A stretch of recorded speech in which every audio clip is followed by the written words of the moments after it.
Jack Lee, it's always a delight to connect with you. You're coming to us from Surrey, British Columbia, from your house, and thanks a lot for taking the time. We couldn't help but notice bagpipemusic.com, your site, now has 9,000 pieces of light music, 300 pBrooks. Okay, why don't we just back this up? How did you get started on this crazy endeavor? Well, it is a crazy endeavor. I started kind of innocently 30 years ago through our summer school, Piping Hot Summer Drummer, which I run with Reed Maxwell. Anyway, the first year up at the school, I took a package of music up, 50 tunes, and handed them out to the students. And a number of students said, oh, man, I'd like to hear how these sound. I thought, oh, that's a probably good idea since I do that myself. I love to hear a tune. Anyway, so the following year, I took up a new package of music and a stack of CDs that I had recorded. And I said, here, these CDs are available. They're $10 each, all proceeds to the scholarship fund. And just like that, they were scooped up and gone. And I realized that they had more enthusiasm than I was anticipating. So I did that for the following couple of years, new tune package and recorded all the tunes. And by the end of the third year, I was halfway through the Scots Guards and Willie Ross books. And so I decided at that point I should just keep going. And so I recorded all the Scots Guards, all the Willie Ross, Donald MacLeod, Ed Cath, Queen's Own, Gordon Highlanders, and then into the modern type books, Michael Gray, Bruce Gandy, Robert Matheson, Roddy McDonald, Bob Worrell, all the modern books. And so I just have never stopped really. And as I'm sitting here talking to you, I do have 9,000 tunes on bagpipemusic.com, but I have more than that still sitting on my computer that haven't gone up on the website yet. For various reasons, I'm working on getting them up there. So I've actually recorded, closer to 20,000 tunes. That's unbelievable. Now, how do you go? A couple of things. How do you go about recording them? And then how do you find the time and the energy to keep at them?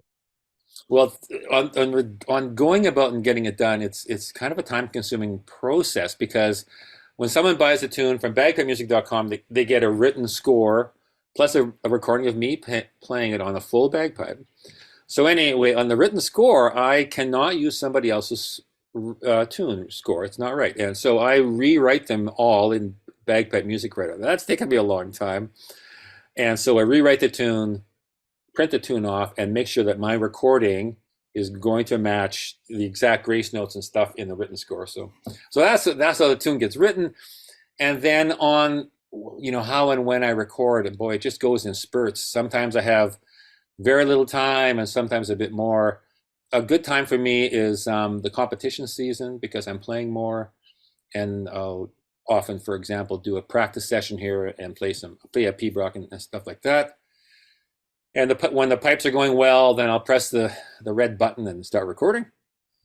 Another big productive time for me was during the pandemic. During that time, so many crazy things were going on, but for me, all my trips were canceled, all my teaching and piping trips. So I was really home for almost, pretty much 2 years. And so I recorded a lot. I recorded the first year of the pandemic. I recorded the David Glenn collection, which is well over 2,000 tunes. So I got that done. I had to write them all up and record them. And then I remember year 2, I did the Logan collection, which is, I don't know, 1,100 tunes, and et cetera. So anyway, it goes in spurts and stops, whenever I have time. But how do you prioritize tunes, or maybe do you say no to any tunes, or is it all Okay, go? my strategy on the prioritizing has changed a bit. I just, for most of these years, it's been 30 years now. Most of these years, I just had a go for it attitude, and whatever I felt like recording on the pile, I did. But I prioritized the pibrochs, and I recorded the entire Pibroch Society collection. That was a priority for me, for sure. And it's been a priority for me to get the tunes that I have permission to publish from the modern composers done. All the names that I've mentioned before. Dr. Angus MacDonald, Alan MacDonald, I didn't mention them, Neil Matheson, Stuart Sampson, great composer. So when I get permission, they all of a sudden rise to the top of the pile, and I'm recording them. So now Um, it's just like that. Whenever I have a new composer that I'm working with, they get prioritized, and otherwise, there's a stack of tunes here waiting for me to record. And what about knowing about the composers? Do you feel, have you gotten to know them personally? If obviously if they're still alive, but also maybe their backgrounds if they're no longer with us.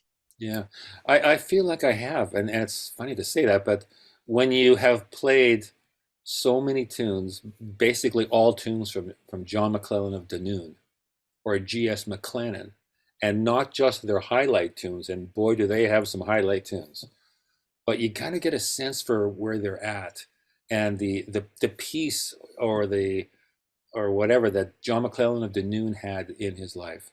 It comes out in his music. And the also the brain, the mind that G.S. McClennan had, it was incredible. And so I've gotten to know, I think, them by looking at their tunes that others may not have ever played. So that's been a joy for me to do, really. And going through the onto the modern composers, I should go back and say that piping was the compositions in the 18 and 1900s were much easier to play, much more melodic in some ways, but targeted for the average piper. And pipers could just play them, which is great. And I suppose that's what we want to do. We just want to play these tunes. The more modern composers are writing and composing much more complicated material. And so I've gotten to see some of the minds of some of these guys, and it's astonishing how, like, some of the ones that come to mind, Robert Matheson, Michael Gray, Roddy McDonald, Bruce Gandy, people like that are just so smart, so clever, and they write stuff that's complicated, but once you get your fingers around it, it's just fantastic. And other Yeah. people write smooth things like John McClellan of Dunoon type level. So I feel like I've enjoyed that part of the journey, is getting to know what these people have been and are like.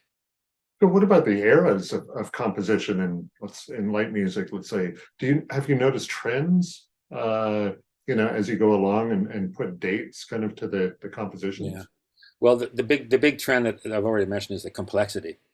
And for example, virtually every tune in the David Glenn collection, which is way over 2,000 tunes, once I typed it up, I can record it pretty much first crack and be satisfied with it. But that seldom happens with the modern composers. The stuff is way more complicated and will be probably less played by maybe the grade four piper and more played by the grade one and professional level piper. So that's the main difference. And also changing time signatures, changing keys. These are all fairly new to piping, not present in the Scots Guards era, let's say, but all newish. So there's been some changes there. There's still a lot of music being composed, and it's very exciting for piping that there's new material, in my opinion, being composed out there. Yeah, yeah, really a thriving thanks to competition and the need, I think, to come out with new stuff just as well as I think so. having familiar things. It really drives it. Um, and what about I mean, you mentioned this already, the public domain versus copyright material. How do you go about navigating that? Well, that's a big issue because the international standard is 75 years after the death of the composer. It's public material, public domain. So the majority of bagpipe tunes are public domain, and that's great. You can publish them and sell them, and I pay royalties to the composers and stuff like that. But inside that window, that they're not public domain, you have to get permission. And whenever I possibly can get permission by just contacting the composer and or the family, if the composer's passed away, I really spend a lot of time doing that. And in pretty much every case, the composer says the same thing, which is, "Oh, I'd be delighted if you composed or if you published my tunes," or "My dad would have been delighted. By the way, I have a drawer full of tunes that he composed as well and never got published. Would you like those?" And I always say, "Yeah, that'd be great." So So the relationship has been, I think, positive. And there's not a lot of money in bagpipe compositions these days, but I do send royalties out, and it's enough for a cup of coffee or whatever for the composer. So I try to I try very hard to do that well. Yeah, well, that's a topic close to our heart, and Right. copyright and doing things above board and legally is important. All right, why don't we just wrap this? One more question. You have 20,000, well, 9,000 published plus 300 pbooks, 20,000, total. Um, how much more is there to do? There was a bit more to do. I had a kind of an unusual experience this year. I had two different composers contact me, and they said the same thing. I'm dying. I have a lot of compositions. Would you please publish them? And I've made a commitment to both of them that I will get that done in my lifetime. And so, having said that, I'm working on that stack of compositions. One was from a very good composer in Lethbridge, Alberta, who's composed and arranged 4,000 tunes. There's a shocking number of tunes.